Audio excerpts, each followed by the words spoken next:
आजकल एक अजीब सी बात हर जगह सुनने को मिल रही है। लोग कहते हैं उठते बैठते कपड़े बदलते कार से उतरते ही झन्न से झटका लग रहा है। कुछ लोग तो डर गए हैं कि कहीं हमारे शरीर में बिजली तो नहीं बन रही।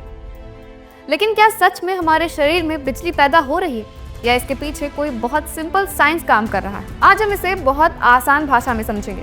चलिए शुरू करते हैं। आजकल कई लोग शिकायत कर रहे हैं कि रोजमर्रा की छोटी छोटी एक्टिविटीज में उन्हें अचानक इलेक्ट्रिक शॉक जैसा महसूस होता है। दरवाजा छुओ, झटका।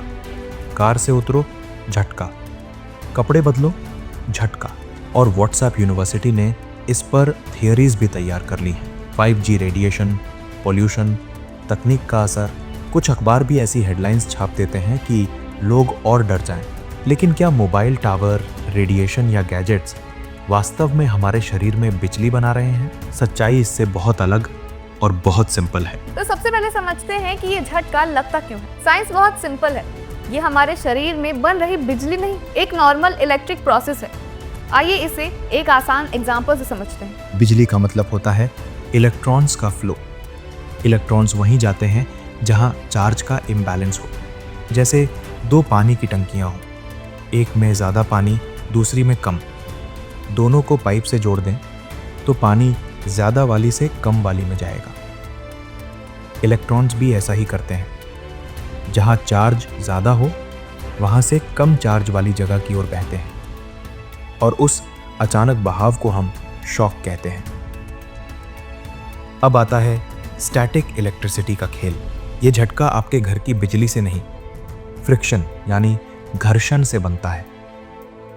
उदाहरण, कंघी बालों पर रगड़ें, बाल खड़े हो जाते हैं। सोफे से उठें, कपड़ों से चार्ज बनता है। कार सीट से उतरते समय फ्रिक्शन से शरीर चार्ज हो जाता है। और जब यह चार्ज्ड बॉडी मेटल को छूती है, जो कंडक्टर होता है, तो चार्ज अचानक डिस्चार्ज होता है और वो चक जैसा शॉक महसूस होता है। सर्दियों में ही ये ज्यादा क्यों होता है? क्योंकि असली विलन है ह्यूमिडिटी, हवा में मौजूद नमी। जब हवा नम हो तो चार्ज धीरे धीरे हवा में ही खत्म हो जाता है। लेकिन सर्दियों में हवा सूखी होती है। ह्यूमिडिटी कम होने पर चार्ज सतह पर जमा रहता है और डिस्चार्ज होते ही शॉक देता है। इसका 5G, मोबाइल रेडिएशन, पोल्यूशन किसी से कोई संबंध नहीं है। ये शॉक खतरनाक भी नहीं होता। वोल्टेज भले बड़ा लगे लेकिन करंट बहुत कम होता है। यानी डराता जरूर है, नुकसान नहीं। तो अब आपको पता चल गया कि ये किसी रेडिएशन टावर या गैजेट का असर नहीं, सिर्फ ड्राई एयर और स्टैटिक इलेक्ट्रिसिटी का खेल है। अब बात करते हैं कि इससे बचा कैसे जाए। बहुत आसान तरीके हैं। उठने से पहले दीवार छू लें ताकि चार्ज वहीं डिस्चार्ज हो जाए। कार से उतरते समय पहले दरवाजे को पकड़ें, फिर उतरें। कमरे में ह्यूमिडिटी बढ़ाएं, ह्यूमिडिफायर या पानी की कटोरी से। सिंथेटिक कपड़ों से बचें क्योंकि ये ज्यादा फ्रिक्शन पैदा करते हैं। अगर आपको ये जानकारी यूजफुल लगी हो तो वीडियो को लाइक और शेयर जरूर करें ताकि दूसरों तक भी ये सिंपल साइंस पहुंच सके। मिलते हैं अगली रोचक जानकारी के साथ, तब तक नमस्कार।